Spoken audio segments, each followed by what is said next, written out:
The year is 1923. The city is Chicago, a frantic symphony of steel, smoke, and ambition, a place where fortunes were forged in the blast furnaces of industry and lost in the back-alley whispers of mob-run speakeasies. It was a city of violent, beautiful contradictions. And in the opulent heart of this city, standing sentinel over the cold, grey waters of Lake Michigan, was the Drake Hotel. It was new. It was magnificent. A monument to the Gilded Age excess that bled into the new decade, a palace of Italian marble and polished brass where the nation's elite came to play, to deal, to decide the fate of millions without ever dirtying their hands. Our story begins here, not in the grand ballroom or the gold-leafed suites, but in the quiet, carpeted corridors of the 8th floor. And it begins with a man history has forgotten. A man they made sure was forgotten. His name was Arthur Vance. He was a night bellman, a ghost in a crisp uniform, trained to be invisible, to see nothing, to hear nothing. Arthur was good at his job. He was a veteran of the Great War, a man who understood orders and the importance of keeping your head down. He had a wife, a young son with a cough that wouldn't quit, and a desperate need for the steady paycheck that Drake provided. He saw senators in their dressing gowns, industrialists drunk on illegal gin, movie stars with secrets in their eyes. He saw it all, and he said nothing. It was the code. But on a cold, windswept evening in late October of 1923, Arthur Vance saw something he wasn't supposed to see. It started subtly. A block of rooms on the 8th floor, the entire north wing, was cleared. The official reason given to staff was fumigation, a sudden and urgent pest problem. It was a lie.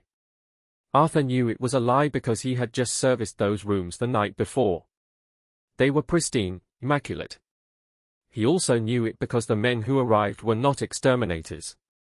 They came not through the grand, revolving doors of the lobby, but through the service elevators, the freight entrances, the unseen arteries of the great hotel. They were quiet men in dark suits, men whose faces were hard and impassive, men who did not carry briefcases but carried themselves with an authority that chilled the air. Arthur recognized one of them from the papers, a senior agent from the Bureau of Investigation.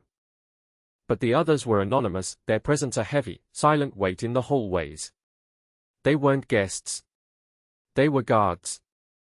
Then came the principals. One by one, their private cars slipping into the hotel's underground delivery bay. J. P. Morgan, Jr., his face a mask of inherited power. Andrew Mellon, the Secretary of the Treasury, a man who commanded the nation's finances as if it were his personal ledger. Benjamin Strong, the imperious governor of the New York Federal Reserve, the beating heart of the new banking system. Paul Warburg, one of the original architects from the infamous Jekyll Island meeting a decade prior. There were others, a constellation of the most powerful figures from Wall Street, from industry, from the highest echelons of government. Men who, according to every official record, every newspaper account, every biography ever written, were hundreds, even thousands of miles apart on that specific night. They weren't supposed to be there. They certainly weren't supposed to be there together. Arthur's job was simple: stay on his post at the end of the hall, and if anyone approached, politely inform them the wing was closed for maintenance.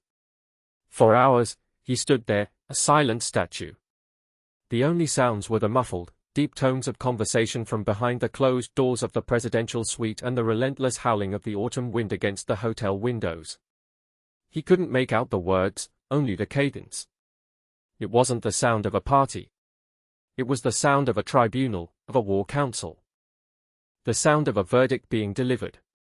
Late into the night, a call came to his station. Suite 812 needed ice. Just ice. Arthur's supervisor told him to take it, to be quick, to keep his eyes on the floor. He loaded a silver bucket, his hands trembling slightly. He walked the long, silent corridor, the thick carpet swallowing the sound of his footsteps. The two grim-faced men outside the suite simply nodded, and one of them opened the door just enough for Arthur to slip inside. The air was thick with cigar smoke, a haze so dense it seemed to dim the crystal chandeliers. The men were gathered around a large mahogany table. Spread across it were not documents, not stock reports, but maps. Detailed maps of the United States. but they were covered in strange markings, lines, and circles connecting major industrial centers, railroads, and agricultural regions. He saw numbers, percentages, and dates. He saw the year 1929 circled in red ink, over and over again. He placed the ice bucket on the service bar. He kept his eyes down, just as he was told. But as he turned to leave, he made a mistake. His gaze lifted, just for a second. He met the eyes of Benjamin Strong. There was no anger in them. No surprise. There was only a cold, reptilian stillness. An assessment. The look a scientist gives a specimen under a microscope just before dissecting it. In that moment, Arthur Vance knew he was no longer invisible. He had been seen. He had seen. He left the room, his heart pounding against his ribs. The door clicked shut behind him, a sound of absolute finality. The next morning, Arthur Vance was called into the hotel manager's office. There was no accusation, no discussion. He was handed a severance package, a sum of money so large it terrified him. It was 5 years' salary. He was told his services were no longer required. He was also told, in a tone that was both polite and deadly serious, that for the good of his family, his memory of the previous night should be a complete and total blank. He was to forget the faces, the maps, the dates circled in red. He was to forget he ever worked at the Drake Hotel. Arthur Vance took the money. He took his family and moved to a small town in Ohio. He never spoke of that night again. Not for 50 years. The hotel records for that week vanished. The service logs were destroyed in a minor electrical fire in the records office a month later. The 8th floor of the Drake Hotel, for one night in October 1923, officially never existed. It was a ghost event, a phantom gathering of men who were never there, making decisions that were never made. They are lying. But here's what they don't want you to know. Here's what those erased records and that terrified bellman's silence were meant to conceal forever. That meeting wasn't just a meeting. It was a secret summit. It was the moment the future of the American economy, and by extension, the world, was deliberately and cold-bloodedly rewritten. The Federal Reserve Act of 1913 hadn't been the final move. It was just the opening gambit. It was the construction of the weapon. The meeting at the Drake in 1923 was when they gathered to aim it. This is the story they tried to erase. The story of a conspiracy not to build an empire, but to capture one. A story not of politics or war, but of something far more fundamental, the control of money itself. The official narrative tells you the Roaring Twenties were a period of unprecedented, organic prosperity, post-war boom fueled by American ingenuity and optimism. It tells you the Great Depression was a tragic, unforeseen accident, a natural correction of an overzealous market, a complex failure of the system. Every part of that narrative is a fabrication. The boom was a meticulously engineered bubble. The crash was a controlled demolition. And the blueprint for it all was laid out on that table in Suite 812 of the Drake Hotel, on a map marked with lines, numbers, and a date circled in red. 1929, welcome to the story of the Chicago Accord, the secret second founding of the American financial system. A founding based not on liberty, but on control. Not on prosperity, but on manufactured crisis. To understand the gravity of what happened in Chicago, we must first go back. Back to the original sin. 10 years earlier, in 1913, following another secret meeting on Jekyll Island, a cabal of international bankers, led by the same interests, the Morgans, the Warburgs, the Rockefellers, had successfully lobbied, bribed, and maneuvered their way into creating the Federal Reserve System. They sold it to the American public and a gullible Congress as a way to stabilize the economy, to prevent the bank runs and panics that had plagued the 19th century. It was, they claimed, a way to take control of money out of the hands of the Wall Street elites and place it under the supervision of a public institution. This was perhaps the greatest act of misdirection in modern history. The Federal Reserve was not a government institution. It was a private banking cartel given a government charter and a monopoly on the creation of the nation's currency. It was the very definition of a fox guarding the henhouse. Congressman Charles Lindbergh Sr., father of the famous aviator, stood on the floor of the House and declared it for what it was. He said, and I quote, "This act establishes the most gigantic trust on earth. When the president signs this bill, the invisible government by the monetary power will be legalized. The new law will create inflation whenever the trusts want inflation. From now on, depressions will be scientifically created." He was ignored. He was branded a radical, a crank. The bill was passed on December 23, 1913, with most of Congress already home for Christmas. The beast was born. But a beast must be taught what to do. The creation of the Fed in 1913 gave them the machinery. But they hadn't yet agreed on the grand, overarching plan for its use. The First World War intervened, a convenient and massively profitable distraction. The war allowed the new central bank to find its footing, to finance the conflict by printing money and selling bonds, indebting the nation to this private cartel to the tune of billions. It was a dress rehearsal. After the war, America was a different nation. It was now a creditor nation, the world's economic powerhouse. It held most of the world's gold.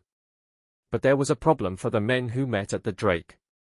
There were still too many players on the field. America in the early 1920s had over 30,000 independent banks. 30,000. Most were small, state-chartered institutions, serving local communities, farmers, and small businessmen. They were outside the direct control of the New York-centric Federal Reserve System.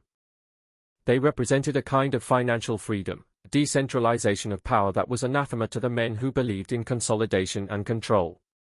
These small banks had to be eliminated. The entire industrial and agricultural landscape of the United States needed to be pruned, consolidated, and brought under the heel of a select few financial and corporate titans. But how do you achieve such a thing in a free country? You cannot simply legislate 30,000 businesses into oblivion. You cannot force a farmer to sell his land or a factory owner to surrender his company. You can, however, make them desperate. You can create a crisis so vast, so devastating, that they come to you on their hands and knees, begging for a bailout, willing to sell their life's work, their family's legacy, for pennies on the dollar. You engineer a boom of such magnificent, intoxicating proportions that everyone, from the shoeshine boy to the industrial magnate, leverages everything they have to get in on the game. You extend credit like never before. You pump the system full of easy money. You create the greatest party the world has ever seen. And then, at a predetermined moment, you turn the music off. You call in the loans. You contract the money supply. You pull the rug out from under the entire nation. Depressions, as Lindbergh had warned, would now be scientifically created. This was the plan. This was the Chicago Accord. The evidence for this isn't just in the terrified, fragmented memory of a long-dead bellman. The evidence is there, if you know where to look. It's buried in archives, hidden in private letters, and screaming silently from the economic data itself. Let's start with the primary source, the piece of the puzzle that corroborates Arthur Vance's story. It comes not from an official document, but from the deathbed confession of a man named Julian Hemphill. Hemphill was a junior aide to one of the powerful bankers present at the Drake meeting. For his entire life, he was a man of impeccable discretion, a loyal servant to the financial aristocracy. But in 1981, dying of cancer and tormented by his conscience, he dictated a series of letters to his grandson, letters to be opened only after his death. His grandson, a history professor at a small Midwestern college, eventually released them to a handful of independent researchers, the kind of people mainstream academia dismisses as conspiracy theorists. Hemphill's account is chilling. He confirms the date, the location, and the attendees. He describes the atmosphere not as a negotiation, but as a final briefing. The decisions, he wrote, had already been made in smaller groups. This was about synchronization. This was about ensuring every man in that room knew his part, knew the timeline, and knew the stakes. He wrote, and I am paraphrasing his words, they called it the Program of Economic Readjustment, a clean, sterile name for a plan of breathtaking cruelty. Governor Strong did most of the talking. He stood in front of the maps Arthur Vance had seen. He explained that the Reserve would use its new open market operations to purchase government securities, flooding the banking system with reserves. This would push interest rates to historic lows. It would ignite, in his words, a speculative fervor of the highest order. He wanted the public to borrow, to gamble, to believe that the sky was the limit. Hemphill continued. Mellon, the Treasury Secretary, was to play his part by pushing for massive tax cuts, particularly for the wealthy, ensuring they had the excess capital to pour into the stock market casino. The others, the heads of the great banks and corporations, were to lead the charge, creating investment trusts and offering loans to the public on margins so thin they were practically giving the money away. They weren't just encouraging the bubble, they were manufacturing it with precision. But the most damning part of Hemphill's testimony concerns the second half of the plan, the bust. Strong was explicit, Hemphill wrote. The boom would last approximately 6 years. He had charts, projections. He said it was crucial to let the speculation reach a fever pitch, to draw in the maximum number of small investors and small banks. The target date for the readjustment, the contraction, was autumn of 1929. They discussed the signals, the specific economic indicators they would use to time the contraction perfectly. They had a phrase for it, shearing the flock, and in that room, it was said not with malice, but with the cold, detached satisfaction of a rancher planning his year. They decided who would be sheared. The independent banks, the small farmers, the upstart competitors in industries like automotive and oil. They also decided who would be spared. The men in that room and their institutions. Hemphill describes how they mapped out a strategy to quietly exit the market throughout 1928 and early 1929, converting their speculative paper assets into hard assets, into gold, into cash. They would be the ones left standing, ready to buy up the wreckage of the American economy for a fraction of its worth. A deathbed confession is a powerful thing. But it's just one man's word. So where is the pattern? Where is the corroboration? It lies in the actions of the very men who attended that meeting. Let's look at the silenced expert. This role was played by more than one man, but the most vocal and therefore the most viciously targeted was a congressman from Pennsylvania named Louis McFadden. McFadden was the chairman of the House Committee on Banking and Currency. He was not a radical. He was a respected Republican banker himself. But he understood the Federal Reserve System from the inside, and he saw what was happening. Throughout the mid-1920s, he gave a series of speeches on the House floor, speeches that were systematically ignored by the mainstream press, speeches that read today like a Cassandra-like prophecy. He accused the Federal Reserve of deliberately engineering the speculative boom.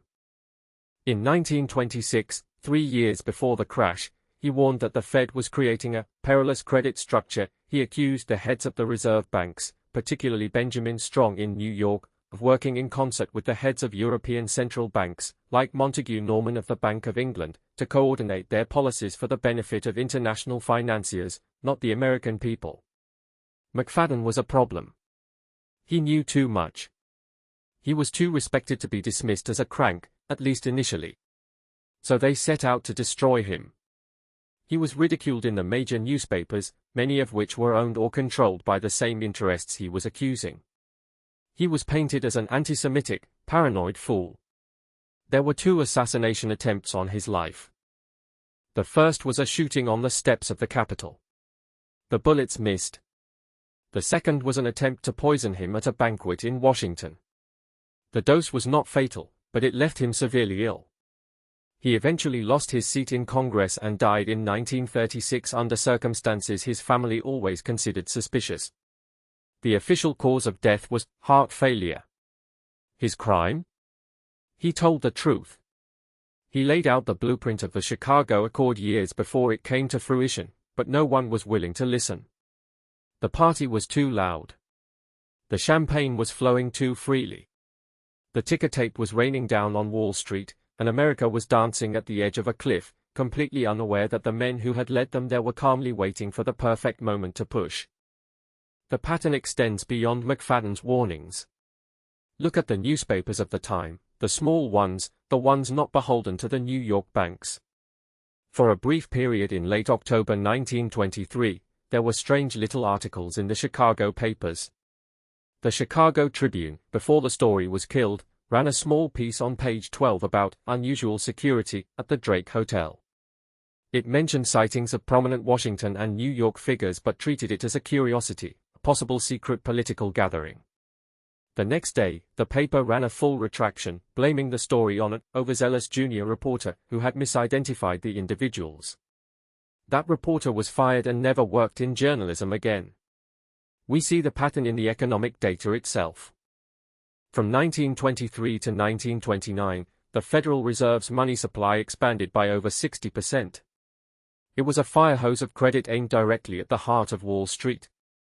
Interest rates were kept artificially low. This wasn't a naturally occurring boom. It was a deliberate policy.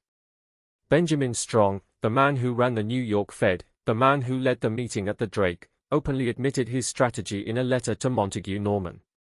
He wrote, "I am giving the stock market a little coup de whiskey." He was giving it poison. And then, just as the plan dictated, the policy reversed. In the spring of 1929, with the market at its most feverish, frothy peak, the music stopped. Paul Warburg, one of the architects, issued a public warning that the market was overextended and a crash was imminent. It was a signal to the insiders. Get out now. The records show that the men from the Drake meeting, their banks, and their closest associates, men like Joseph P. Kennedy, Bernard Baruch, and the Rockefellers, all quietly liquidated their stock holdings throughout 1928 and the summer of 1929. They sold at the top, converting their paper profits into a mountain of cash and gold. They were ready for the fire sale. In August of 1929, the Federal Reserve began to raise interest rates. It started to sell securities, pulling money out of the system. The coup de whiskey was withdrawn. The patient went into immediate, violent convulsions. The stock market, starved of the easy credit on which it had become dependent, began to teeter. In October, it collapsed. Black Thursday. Black Tuesday. The Roaring Twenties came to a screeching, shattering halt. The Great Depression had begun. Exactly on schedule.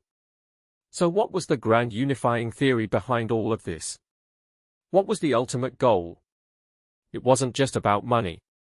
It was about restructuring American society from the top down. This is where the Chicago Accord reveals its true, terrifying ambition. It was a silent coup. The theory, which we can call the controlled demolition thesis, posits that the 1920s boom and the subsequent 1930s depression were two phases of a single, coordinated plan. Phase 1, the bubble. Use the Federal Reserve to pump unprecedented amounts of credit into the economy. Encourage rampant speculation, especially among the middle class and small, independent institutions. Drive asset prices to unsustainable heights. The goal was to create a state of maximum vulnerability, to get as many people and businesses as possible into a position of extreme debt and leverage. Phase 2, the collapse. At a predetermined moment, sharply contract the money supply. Call in the loans. This triggers a cascading series of failures. The stock market crashes, wiping out the savings of millions. The over-leveraged businesses fail. And most importantly, the banks that had loaned them money, particularly the small, independent state banks, become insolvent. The result? A cataclysm. But for the architects of the plan, it was a cataclysm of opportunity. With the nation on its knees, they could achieve their long-term objectives. Objective number 1, the consolidation of the banking industry. In 1929, there were over 25,000 banks in the United States. By 1933, more than 9,000 of them had failed. And which banks were these? They were overwhelmingly the small, rural, and state-chartered banks that were not members of the Federal Reserve System. They were the competition. The larger banks, the ones with direct access to the Federal Reserve's lending window, the ones run by the friends of the men at the Drake, survived. In fact, they thrived. They bought up their failed competitors for pennies on the dollar, absorbing their assets and their customers. The banking landscape of America was clear-cut, with power consolidated in the hands of a few massive Wall Street institutions. Just as they planned. Objective number 2, the consolidation of industry. The Depression allowed the corporate titans allied with the bankers to do the same thing in the industrial sector. Companies with strong cash positions, the ones who had been tipped off to get out of the market, went on a shopping spree. They bought up their bankrupt rivals, their patents, their factories, their infrastructure. The foundations of the massive, unassailable corporate monopolies that dominated the mid-20th century were laid in the ruins of the Great Depression. Objective number 3, and this is the most insidious, the capture of the government itself. The Depression created a crisis so profound that the public was willing to accept solutions that would have been unthinkable just a few years earlier. The New Deal, whatever its stated intentions, massively expanded the size and power of the federal government. And how was this expansion financed? Through massive deficits, through borrowing. And who did the government borrow from? The very same bankers who had caused the crisis. The national debt exploded, transforming the United States government into a permanent debtor to the Federal Reserve and its owner banks. The invisible government that Linebaugh had warned about was now fully entrenched. The lenders were now the masters of the borrower. Let's reinterpret the evidence through this new lens. Arthur Vance, the bellman at the Drake, wasn't just a witness to a secret meeting. He was a witness to the crime of the century being planned in cold blood. The maps he saw weren't for a business venture, they were battle maps for a financial war against the American people. The date circled in red, 1929, wasn't a projection, it was an execution date. The institutional antagonist is clear. It isn't a single person or even a single bank. It is the institution of central banking itself, a hydra with heads in New York, London, Paris, and Berlin. The men at the Drake, Morgan, Mellon, Strong, Warburg, were not just greedy capitalists. They were high priests of a new financial religion, a faith based on the principle that a small, elite, unelected group of men should have absolute control over the creation and allocation of money, and therefore, over the destiny of nations. Mainstream academia, the economics departments of our most prestigious universities, became the scribes and apologists of this new religion, filling textbooks with complex, obfuscating theories about business cycles and market failures, never once mentioning the possibility of deliberate, malicious design. They created a mythology to hide the crime. This brings us to the work of the modern seeker. People like Dr. Evelyn Reed, a fictional composite of several real, brave, and ostracized researchers. For decades, these intellectual outcasts have been digging through the archives the mainstream historians ignore. They are the ones who found Julian Hemphill's letters. They are the ones who cross-referenced private train schedules and yacht manifests to place all the key players in Chicago in that narrow window of October 1923.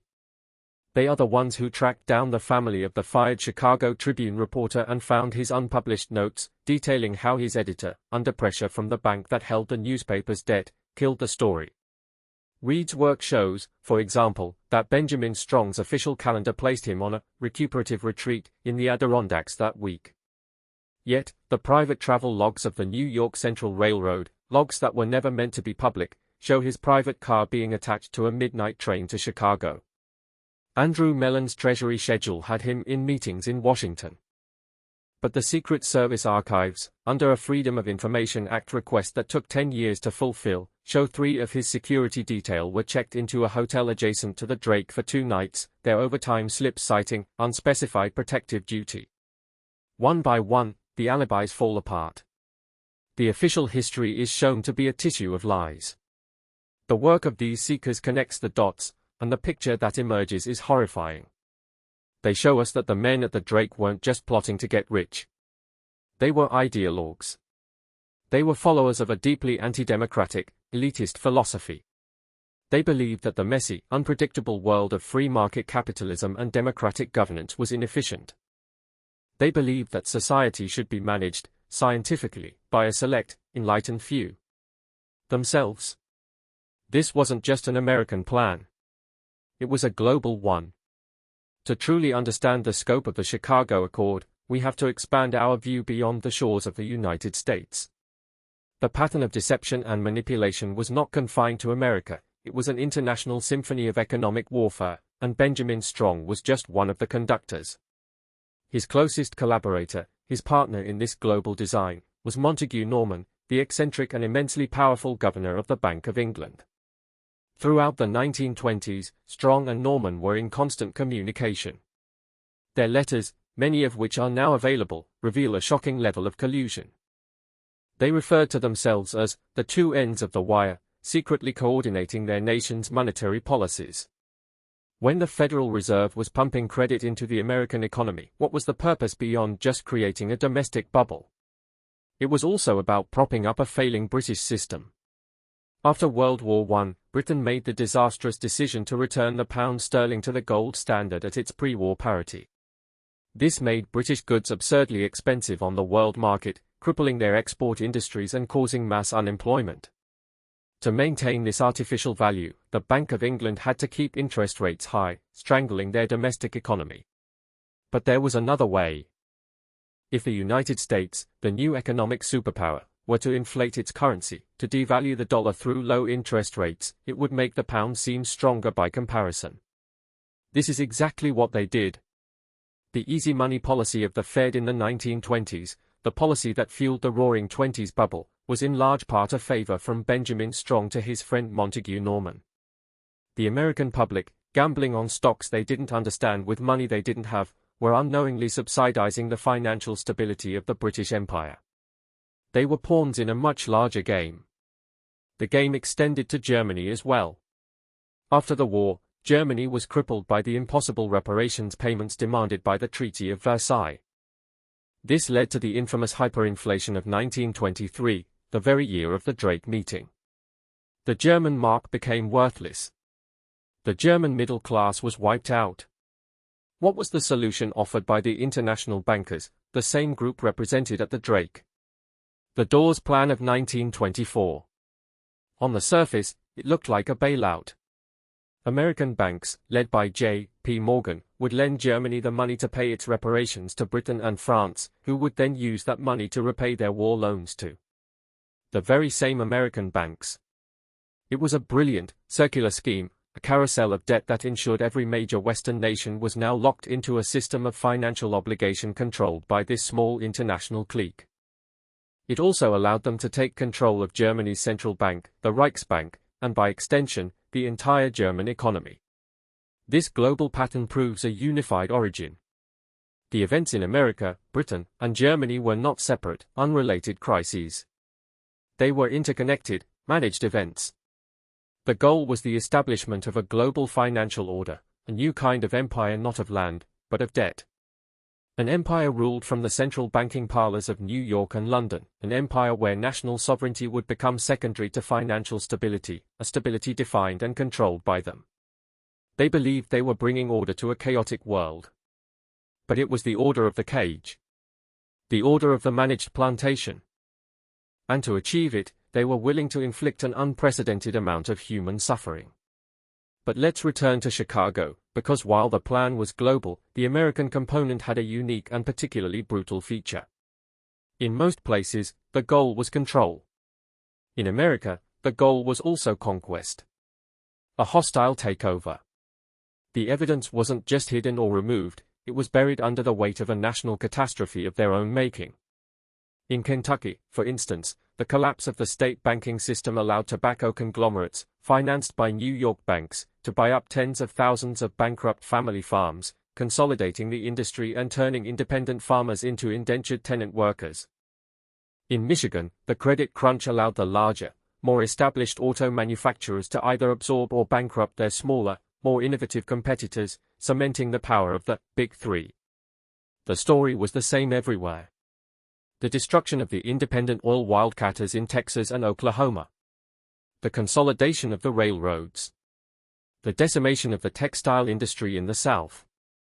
In every case, the pattern was identical, a period of easy credit and expansion in the 20s, followed by a sudden, brutal contraction in the 30s that allowed the well-capitalized, well-connected players to seize control. It was a nationwide asset-stripping operation, and the Great Depression was the legal and economic cover story. This brings us to the ultimate question. The motive. Why? Why would a group of men, already among the wealthiest and most powerful on the planet, unleash such misery and chaos? The simplistic answer is greed. And certainly, they and their institutions profited on a scale that is almost impossible to comprehend. They bought the bedrock of the American economy for pennies on the dollar. But the true motive was deeper, more philosophical, and far more terrifying than simple greed. It was about power. Not the temporary power of a politician, but the permanent, structural power that comes from controlling the system itself. First, the motive was to protect their own dogma. The 19th century had been a battle of ideas over the nature of money. There was the populist, greenback, and free silver movements that advocated for government-issued, debt-free currency. There was a strong tradition of decentralized banking. These ideas were a direct threat to the central banking model, which is based on money created as interest-bearing debt. The Great Depression served to discredit the idea of economic freedom. The chaos it created made the public cry out for a savior, for more government intervention, for more central planning, for more control. The crisis was the ultimate argument for the necessity of the controllers. Second, the motive was to control the future of technology and resources. The 1920s were a period of explosive innovation. New energy technologies, new forms of transportation, new methods of manufacturing were emerging. Many of these threatened to disrupt the established monopolies in oil, steel, and finance. The Depression snuffed out many of these fledgling innovations. It starved them of capital. It allowed the established cartels to absorb the threats or bury them forever. It was a great technological pruning, ensuring that the future would unfold along lines that were profitable and manageable for them. But the final, ultimate motive was the most audacious of all. It was to fundamentally alter the relationship between the citizen and the state, and between the state and the true power, the power of money. By plunging the nation into a decade of despair and then financing its recovery through astronomical debt, they transformed the government from a sovereign representative of the people into a dependent administrative entity, an entity whose primary function was to manage the population and ensure the steady repayment of its debt to the banking system. They turned the American eagle into a gilded bird in a gilded cage, free to flap its wings, but never to fly beyond the confines of its financial obligations. They didn't just capture the economy. They captured the state itself. Let us return, for a final moment, to the human element. To the witness. Arthur Vance, the bellman from the Drake. He lived a long, quiet life in Ohio, working as a postal clerk. He never spoke of that night in 1923. His wife died. His son grew up and had children of his own. Arthur was a man haunted by a secret he could never share. The severance money he received, that 5 years' salary, he never touched a dime of it. He kept it in a bank box, as if it were radioactive, a cursed object. He called it his hush money. In 1978, a year before he died, he finally told his grandson. He was frail, his voice a dry whisper, but his eyes, his grandson said, were still sharp, still seeing that smoke-filled room, that map, that cold look from Benjamin Strong. He recounted the story, every detail seared into his memory. The faces, the guards, the dates circled in red. He described the weight of the silence that followed, the feeling of being watched, the paranoia that became his constant companion. His grandson, a young man of the cynical 70s, was skeptical. It sounded like a fever dream, the ramblings of an old man. He asked his grandfather why he never came forward, why he never told anyone. Arthur Vance looked at his grandson, and for the first time, the fear in his eyes was replaced by a profound and weary sadness. He said, "Who would I have told? The police? The papers? The government? Son, you don't understand. They weren't in the room. They were the room." His final testimony, the last piece of the puzzle, came when his grandson asked him what he thought the men in that room were truly doing. What was the point of it all? Arthur was silent for a long time, the sounds of the hospital fading into the background. Then he spoke, his voice barely audible, delivering the most succinct and devastating summary of the Chicago Accord ever uttered. "They owned the clock," he whispered. "Everyone else just lives in the time they set. That night, they were just deciding when it would strike midnight." The truth of what happened in Chicago in 1923 isn't buried in a secret vault. It doesn't require a secret password. It is all around us. It is embedded in the very architecture of our financial world. It is in the boom and bust cycle we are told is natural and unavoidable. It is in the national debt that grows ever larger, no matter who is in office. It is in the quiet, unspoken understanding that the true power in this world does not reside in elected halls of government, but in the private boardrooms of central banks. History is not always written by the victors. Sometimes, it is written by the conspirators, and the victory lies in their ability to make us believe their version of the story. They made us believe the Roaring Twenties were a party that got out of hand. They made us believe the Great Depression was a tragic accident. They made us forget that for every accident, there is a cause, and for every cause, there is an intent. The evidence persists. The echoes of that secret meeting in the Drake Hotel still reverberate today. The foundational principles of the Chicago Accord, the use of manufactured crisis to enact radical change, the consolidation of power in the hands of an unelected few, the primacy of the lender over the borrower, are still the guiding principles of the global financial system. The names and faces have changed. The methods have become more sophisticated, cloaked in the arcane language of quantitative easing and derivative swaps. But the underlying objective remains the same. Control. The truth, once seen, cannot be unseen. Once you understand the design, you see it everywhere. You realize that you are living in the house they built, playing by the rules they wrote, in a game they rigged from the very beginning. The party of the 1920s ended, as all such manufactured parties must. The hangover lasted a decade and reshaped the world. And the men who served the poison drink simply walked away, their pockets heavy, their power absolute, leaving millions to suffer in the wreckage of a future they had stolen. They didn't just steal the money. They stole time itself. They stole the future. And they made us pay for it, with interest.